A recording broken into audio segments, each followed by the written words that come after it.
Alright YouTube, this is going to be a bit of a video on 45 ammo. Because of the problems I had in my last range video, I said I would explain the differences in the bullets I was using.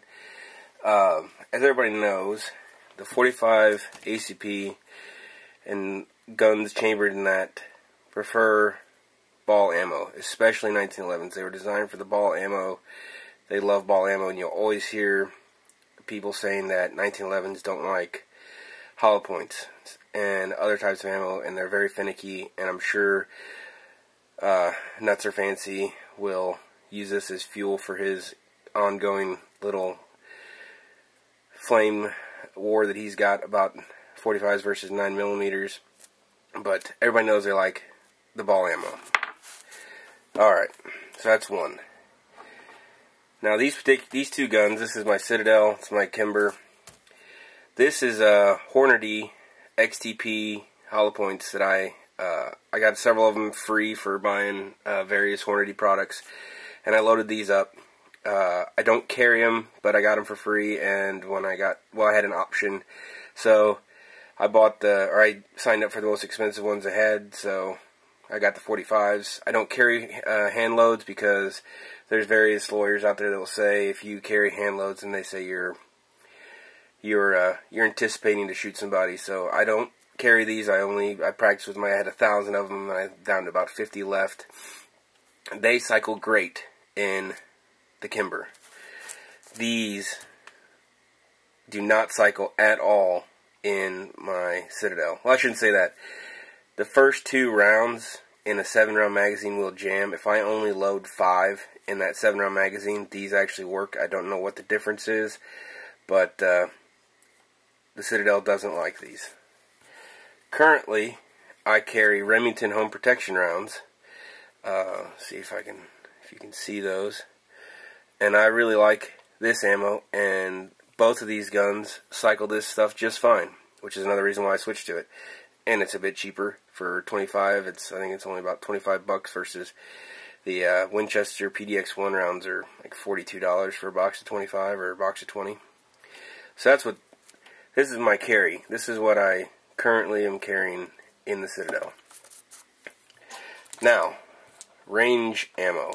Ah, shit. I'll just leave those laying there. Range ammo. When I first started casting my own 45s, I went with a conical nose bullet, thinking that it was more shaped like a ball ammo. Turns out, not the case. The ogive of the bullet is basically how the curvature of it, and because this is such a steep angle, the bullet wants to hit the chamber wall high up, so if you don't seat these bullets far enough down, it will not go fully into battery, and I was constantly having problems with that, and I even had to set these really low, a lot lower than most people recommend loading this particular round. It's a 230 grain bullet, and I wasn't comfortable with that, so I was having too many problems, didn't want to deal with it, so those are done. No longer using those bullets. So I went to a 200 grain semi-wad cutter, and as I stated in my previous video, I have not had a single problem, and it seems to run better than the ball ammo. But what I was shooting were these 200 grain semi-wad cutters that a buddy of mine loaded up, and they didn't cycle his 1911s, and he gave me 50 of them to test out, and I shot 25 out of each gun, cycled fine, no problem. I went to the range again, shot them. I probably put 100 rounds between each gun. Waited 2 days because it rained the second day, and on the day I made my range video, I was shooting these again. And I think I had 3 failure to feeds.